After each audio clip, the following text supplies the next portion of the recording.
Sekali lagi shalom semua. Selamat pagi, selamat hari Minggu. Injil tidak pernah terbelenggu oleh apa? Penyakit. Di dalam di stop, kita di luar. Kalau di sini di stop, kita pergi ke tempat lain.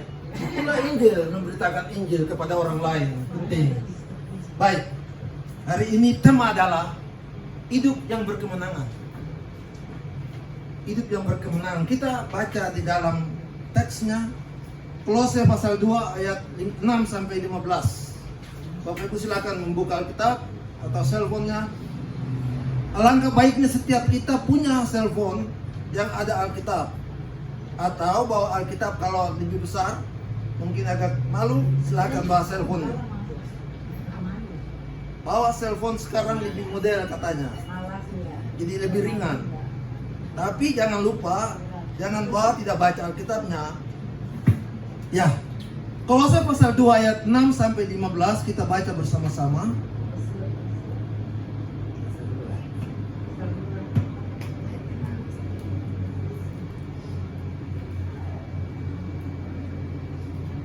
Kolose pasal 2 ayat 6 sampai 15. Saya bacakan yang pertama, kemudian jemaat baca yang kedua, yang ganjilnya. Akhirnya yang terakhir kita sama-sama bacakan. Kamu telah menerima Kristus Yesus Tuhan kita, karena itu hendaklah hidupmu tetap di dalam Dia. Hendaklah kamu berakar di dalam Dia dan dibangun di atas Dia. Karena kamu bertahan teguh dalam iman yang telah diajarkan kepadamu, dan hendaklah hatimu melimpah dengan syukur. Hati-hatilah supaya jangan ada yang menawan kamu dengan filsafatnya yang kosong dan palsu, menurut ajaran turun-temurun dan roh-roh dunia, tetapi tidak menurut Kristus. Sebab dalam Dialah berdiam secara jasmania seluruh kepenuhan kealahan. Dan kamu telah dipenuhi di dalam Dia. Dialah kepala semua pemerintah dan penguasa. Dalam Dia kamu telah disunat, bukan dengan sunat yang dilakukan oleh manusia, tapi dengan sunat Kristus, terdiri dari penanggalan akan tubuh yang berdosa. Karena dengan Dia kamu dikuburkan dalam baptisan, dan di dalam Dia kamu turut dibangkitkan juga oleh kepercayaanmu kepada kerja kuasa Allah yang telah membangkitkan Dia dari orang mati. Kamu juga meskipun dahulu mati oleh pelanggaranmu dan oleh karena tidak disunat secara lahiriah, telah dihidupkan Allah bersama-sama dengan Dia, sesudah Ia mengampuni segala pelanggaran kita, dengan menghapuskan surat hutang yang oleh ketentuan-ketentuan hukum mendakwa dan mengancam kita, dan itu ditiadakannya dengan memakukannya pada kayu salib. Sama-sama, Ia telah melucuti pemerintah-pemerintah dan penguasa-penguasa dan menjadikan mereka tontonan umum dalam kemenangannya atas mereka. Tema tadi saya sebutkan, hidup yang berkemenangan. Saudara, ini Kolose sebuah surat yang datang dari Rasul Paulus. Pada waktu ditulisnya, Bapak Ibu, Paulus bukan berada dalam santai atau dia pergi kemana ya senang, tapi dia berada dalam penjara di Roma. Dia di sana ditahan karena apa? Ditahan oleh karena Injil. Dia tidak melakukan kejahatan, tapi dia ditahan oleh pemerintahan Romawi oleh karena Injil, dan ditahanlah di sana. Dan mengapa Rasul Paulus menulis surat ini ke Kolose, jemaat Kolose? Sebenarnya Kolose ini bukan pelayanannya Rasul Paulus, karena Paulus dia tinggal di Efesus. Nah, tentu ada orang yang pernah ke Efesus, dan kota Efesus, Kolose itu tidak terlalu jauh. Tentu dia mendengar. Nah, setelah dia ke Kolose, dia bangun sebuah jemaat di Kolose. Nah, setelah jemaat itu berkembang, bertumbuh, ada persoalan di dalam jemaat. Persoalan-persoalan itu, maka rupanya pendiri gerejanya itu dia berusaha supaya bertemu dengan Rasul Paulus di Roma. Dan apa yang terjadi di dalam jemaat Kolose, dia ceritakan kepada Rasul Paulus. Maka Paulus menulis surat ini, dan surat ini dia kirimkan melalui orang. Waktu itu belum ada teknologi sekarang, jadi 2 orang yang membawanya kepada jemaat. Saudara, di dalam jemaat itu tadi saya katakan bahwa ada sesuatu bukan perpecahan, tapi banyak ajaran palsu. Di dalam bacaan tadi kita temukan banyak ajaran palsu. Ajaran ini yang membuat hati mereka kacau. Saudara, Kolose itu dia itu kalau di dalam peta itu dia perbatasan Eropa sama Asia. Jadi banyak orang yang datang selain orang Yahudi, Ibrani, orang Yunani, dan juga bangsa-bangsa dari timur. Nah, di dalam sana banyak terjadi ada ajaran-ajaran dari orang Yahudi, ada filsafat Yunani, ada ajaran-ajaran timur. Berkembanglah ajaran-ajaran itu, maka mereka mau mempengaruhi iman yang sudah dibangun oleh pendiri gereja itu. Jemaat mereka terbelah bukan karena tapi saling percaya asana atau percaya kepada ajaran Kristus. Maka mereka dikirimlah surat. Saudara, Paulus ini dia punya nama. Kalau kita belajar dari Alkitab, kita tahu bahwa Paulus itu punya 2 nama. Nama yang pertama Saulus. Nama Saulus itu namanya katakanlah nama nakal.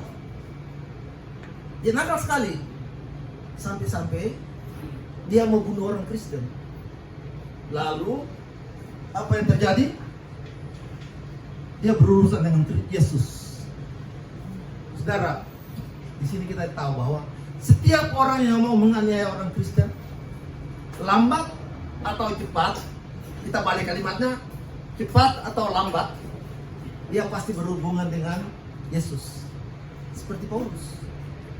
Jadi, saya senang 2 istilah, 2 kalimat itu, lambat atau cepat atau lambat. Paulus dia mendapat kesempatan cepat, dia bertemu dengan Kristus.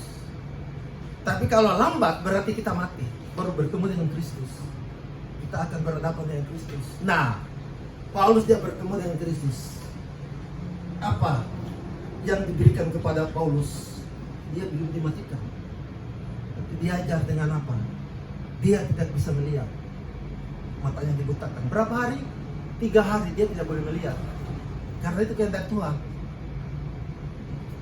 Kok Paulus dia tahu bahwa itu adalah Yesus? Ya benar, karena Yesus bertemu langsung dengan Paulus, dan Paulus dengar suara, siapakah kamu? Dan sedangkan saya menganiaya umatmu, orang Kristen yang di Yerusalem. Kok siapa namamu? Ya, engkau menganiaya aku, Yesus. Ya, berarti baru tahu. Jadi Paulus adalah nama pertama. Saulus itu dia nakal. Tetapi ketika Tuhan memilih dia, menggantikan namanya secara total menjadi Paulus, dengan nama demikian maka dia juga berubah kehidupannya. Setiap orang Kristen yang sudah menjadi percaya kepada Kristus, pasti ada perubahan. Kalau tidak ada perubahan, bertanya pada diri sendiri atau mencari jalan di mana. Sebab itu bukti Paulus lah. Nah, tadi tema tadi kita hidup yang berkemenangan. Bagaimana caranya supaya kita seorang Kristen kita ini hidup dalam berkemenangan? Bagaimana caranya? Di dalam teks tadi Kolose 3, Kolose 2 ayat 6 sampai 15, kita dinasihati dengan 3 cara. 3 cara kita mendapat nasihat. Yang pertama, kita jadikan Yesus Kristus sebagai dasar hidup kita. Saudara, setelah Paulus berubah nama, Saulus berubah nama, dan namanya diberikan oleh Yesus, yaitu Paulus, maka kehidupannya berubah terbalik. Dia tidak lagi sebagai penganiaya, tapi dia mau berkorban untuk apa? Menjadi saksi Kristus. Itu Itulah tugas setiap orang Kristen. Menjadi saksi Kristus itu bukan hanya pendeta atau pemimpin, tidak. Karena menurut amanat agung itu amanat itu universal, ditujukan kepada setiap orang yang percaya kepada Kristus untuk menjadi saksi. Nah, setelah Paulus menjadikan Kristus sebagai dasar dalam hidupnya, maka dia berubah total. Buktinya sampai dia berada di Roma. Kenapa? Karena dia memberitakan Injil Kristus kepada orang lain. Ketika pemberitaan terjadi, maka dia dianiaya, dia mau dibunuh, bahkan sampai dikirim ke Roma supaya dia diadili. Itu alasannya. Jadi orang yang berubah, orang Kristen yang diubahkan, menjadikan Yesus sebagai Tuhan dan Juru Selamat, dia pasti berubah. Tolong satu ibu membaca Matius pasal 7 ayat 24 sampai 28. Tolong satu ibu cepat-cepat.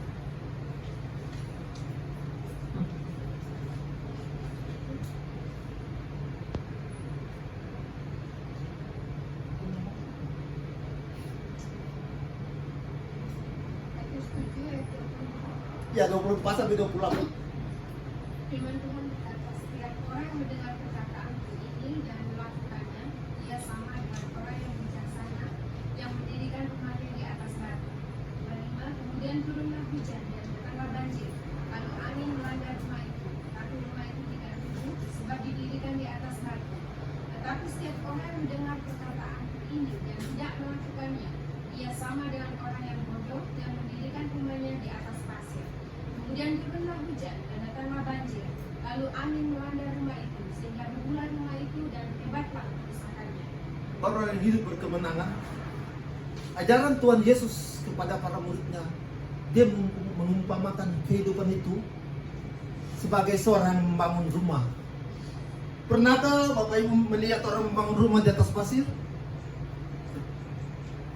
Ya mungkin hanya 2 menit aja, 2 jam atau habis itu pergi. Setiap orang yang membangun rumah di atas pasir, akibatnya dia akan rubuh. Tapi Tuhan Yesus katakan, membangun rumah di atas batu karang Yesus. Di dalam teks ini dikatakan, siapa yang tidak melakukan firman, saudara, tidak melakukan firman sama dengan dia membangun rumah di atas pasir. Jadi hati-hati. Kalau kita ke gereja, tujuan utama adalah tentu bertemu dengan saudara-saudara kita seiman. Tentu kita akan memuji bersama senang, kita sehat, dan juga mendengar firman Tuhan. Hati-hati.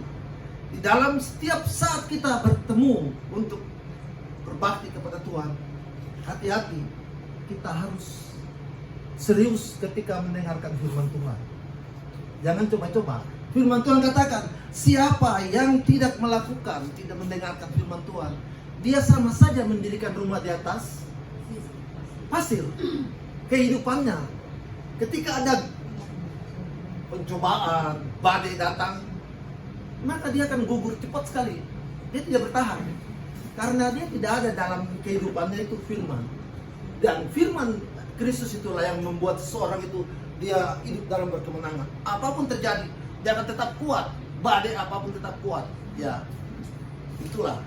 Jadi saya selalu ingatkan bahwa kita kalau di sini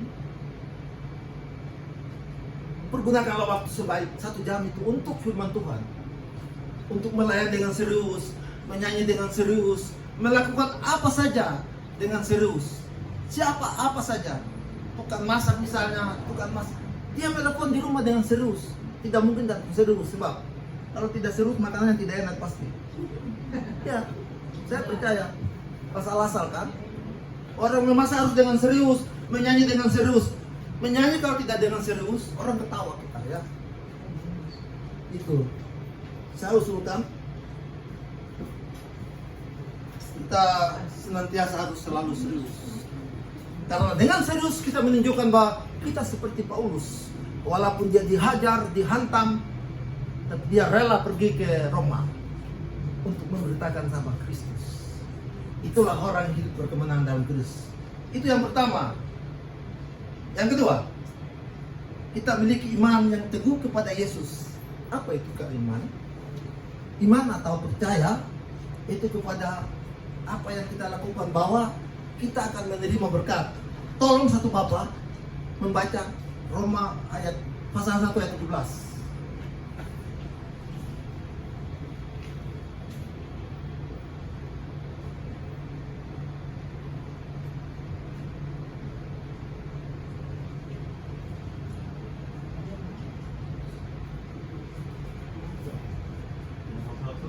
Ayat 17. Sebab di dalamnya nyata kebenaran Allah yang bertolak dari iman dan memimpin kepada iman. Seperti ada tertulis, orang benar akan hidup oleh iman. Ya. Orang benar hidup oleh karena iman. Saudara, kita tidak ada yang orang benar. Semua manusia orang berdosa. Kita benar karena Tuhan yang membenarkan kita. Tidak ada orang bilang saya benar, enggak. Saudara dibenarkan oleh Tuhan karena imanmu kepada Kristus. Kalau tidak beriman kepada Kristus, tidak ada kebenaran itu. Saudara kan boleh bisa itu biasa-biasa aja, tetapi saudara tidak menjadi orang benar. Jadi orang hidup karena berimankan kepada Kristus yang memberikan kebenaran itu. Jadi yang benar adalah siapa? Hanya Kristus. Dia adalah sumber dan inti daripada kebenaran itu. Selain itu tidak ada. Siapapun dia itu nabi, siapapun enggak ada. Nabi beramalkan, menubuatkan tentang kedatangan kebenaran itu. Dan kebenaran digenapi di dalam namanya Yesus Kristus. Dia adalah Allah yang menjadi manusia. Nah, Allah itu yang kita harus layani di sepanjang hidup kita. Bukan hanya melayani saja. Siapa yang mendengarkan firman Tuhan dan tidak melakukannya, dia harus menyaksikannya kepada orang lain setelah kembali dari tempat sini. Di tempat sini kita hanya mendengar. Ya, kemarin saya dengar satu pernyataan begini, dia bilang begini. Dia membaca sesuatu teks. Dia baca 2 kali. Terus ditanyai, mengapa you membaca itu teks 2 kali? Dia bilang, saya membaca yang pertama untuk telinga kiri, yang kedua kali untuk telinga kanan. Jadi masuk itu berita tidak keluar di dalam otak. Ini orang pintar banget juga ini. Jadi dia membacakan supaya ketika kita mendengarkan firman Tuhan tertanam di dalam otak kita, baru kita keluarkan melalui bibir mulut kita kepada orang lain, bahwa siapa yang kita imankan itu dia adalah sumber daripada kebenaran. Yang kita layani seperti Paulus, dia adalah sumber daripada kekuatan kita. Saudara, Paulus itu tidak pernah dia mundur sedikit pun. Dia tidak pernah mundur sampai dia mati. Dia melayani. Hidupnya dulu siksa orang Kristen, sekarang tidak. Dia bukan siksa orang yang bukan Kristen, tapi dia melakukan Tuhan yang Tuhan suruhkan kepadanya. Dia punya kasih, punya iman. Dia meniru Tuhan, meniru gurunya Yesus. Paulus tidak bertemu Yesus secara langsung sama dengan 12 murid yang lain, enggak. Yesus bertemu Paulus setelah Tuhan naik ke surga. Jadi dia bertemu, sehingga di dalam tafsiran 12 murid ada yang mati. Yudas, Bapak Ibu tahu ya. Tapi para muridnya mereka undi supaya ganti yang lain. Terus datang Tuhan Yesus memilih Paulus menjadi murid. Dia menjadi rasul. Saudara, kalau mungkin keluar dengan ada, oh gereja sana ada rasul. Nah, rasul hanya 12 murid. 12. Dia hanya jadi pendeta, penginjil.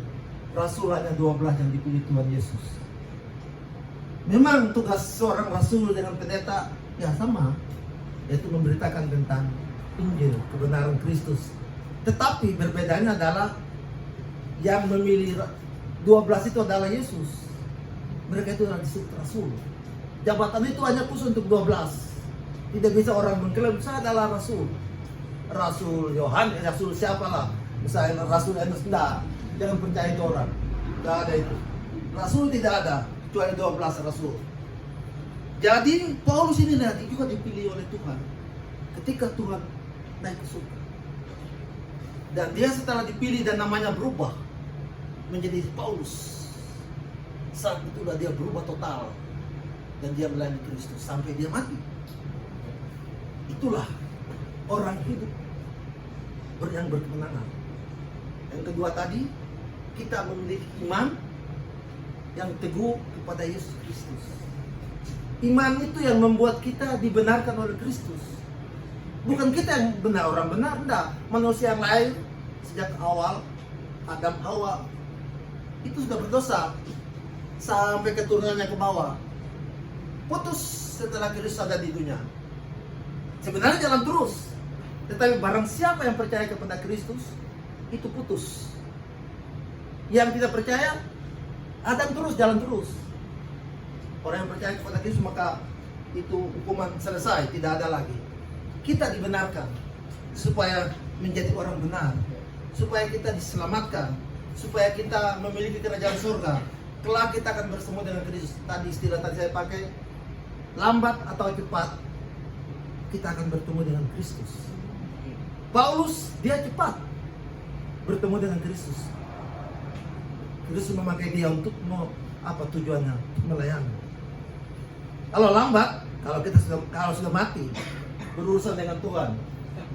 Karena dia punya. Ya. Yang ketiga, hidup yang berkemenangan. Yang ketiga, miliki hati yang melimpah dengan ucapan syukur. Saudara, tadi baru kesaksian dari Ibu Morit, ya. Cepat tadi saya sepintas lalu saya dengar bahwa ada 2 buah apa? AC. Artinya bersuka cita. Ya. Bersuka cita karena kerinduan Ibu Morin, Bung Alex terpenuhi dengan tak diduga. Ya toh. Pertama tak diduga. Kedua, kebutuhan itu tidak susah-susah. Tidak susah dalam mengerti begini. Tidak perlu bayar. Sudah datang ke saya pakai. Dan yang datang adalah yang nomor 1. Justru itu saya bilang, kita berpikir biasanya sesuatu yang diberikan pasti kurang bagus. Ternyata kan berbeda kan. Orang yang melayani Tuhan, Tuhan akan menolong dengan yang terbaik. Tuhan tidak akan menolong yang pikiran saudara sendiri. Oh, paling yang bekas-bekas yang jelek-jelek supaya saya pakai yang penting senang. Tetapi saya juga terima kasih kepada Ibu Morin bahwa dia bersaksi tentang sesuatu yang dia baru terima. Ucapan syukurlah. Dengan ucapan syukur dalam semua hal. Bukan hanya.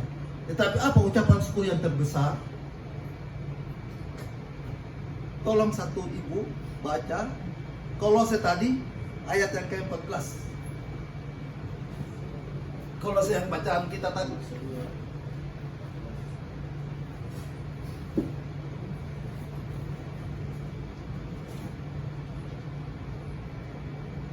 Satu ibu.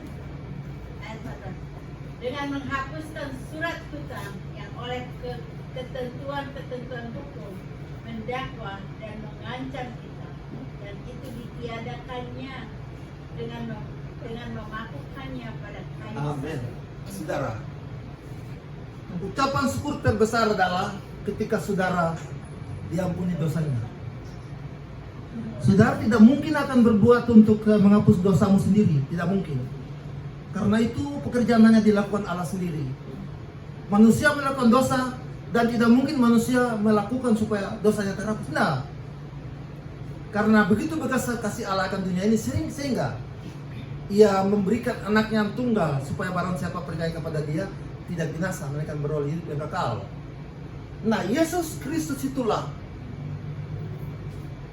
Saudara, ada istilah ini utang ini, perumpamaan utang ini. Kalau ngomong utang di Amerika itu asik juga. Saudara, utang kalau kita dapat surat dari court atau dari siapa, kamu punya utang sekitar $1,000, ya toh?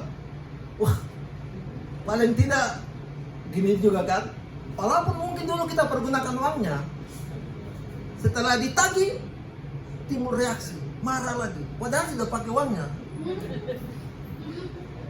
Itu dia hapus utang kita, padahal kita sudah pakai uang. Mungkin sudah 10-20 tahun. Amerika ini kan kita ada rekor pas di dalam, oh saudara belum bayar, saudara harus bayar. Dikasih catatan semua, harus bayar ke kor, ya toh. Tapi yang anehnya kita ini manusia selalu mau menghindari itu. Apa yang kita sudah buat mau menghindari, ya namanya manusia. Tidak mau mengaku. Jadi kalau namanya hutang, ini ada orang yang garanti, kau berutang, dalamnya saya tanggung.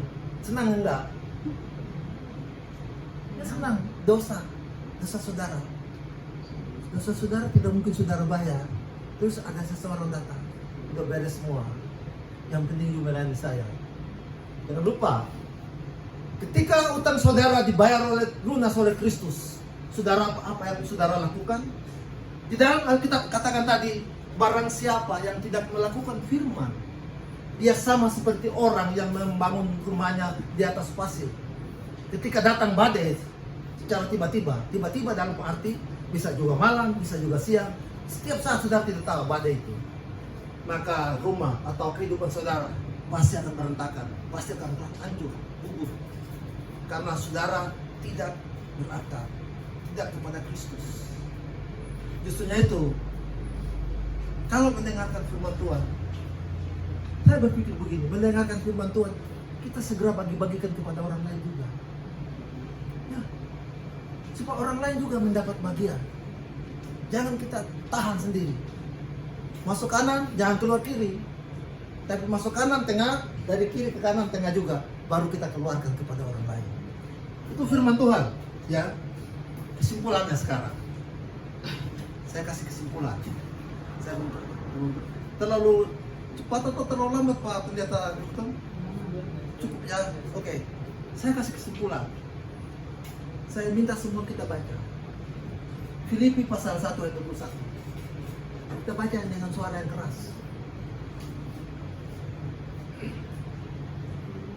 Jemaat tolong bacakan aja. Saya sudah baca aja dulu. Filipi pasal 1 ayat 21. Ini kesimpulan dari tadi. Sudah ketemu ya? Tunggu dulu. Sudah ketemu? Kita nyanyi, kita baca bersama-sama. 1, 2, 3.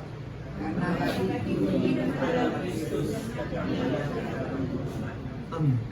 Itu Paulus bilang. Sebelum dia mati, dia keluarkan satu pernyataan yang cukup tegas. Bagiku hidup adalah Kristus dan mati adalah keuntungan. Berarti dia pikir mati itu untung. Kalau dia hidup, saudara tahu aja, dia bukan hanya enak-enak aja. Orang melayani Tuhan, tidak ada yang enak-enak. Paulus itu dipukul di orang Yahudi, ajar dia 40+1. Hukum Yahudi, orang yang bersalah, dia akan diajar, dicambuk 39 kali. Alkitab katakan 40+1. Jadi Paulus dipukul 39 kali hanya karena Injil. Orang Yahudi kan benci.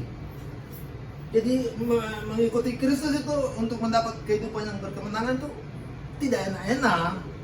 Jangan enak-enak, oh saya ikut Kristus, saya punya uang banyak nanti, punya rumah besar, mobil bagus. Nah, orang mengikuti Kristus itu banyak tantangan.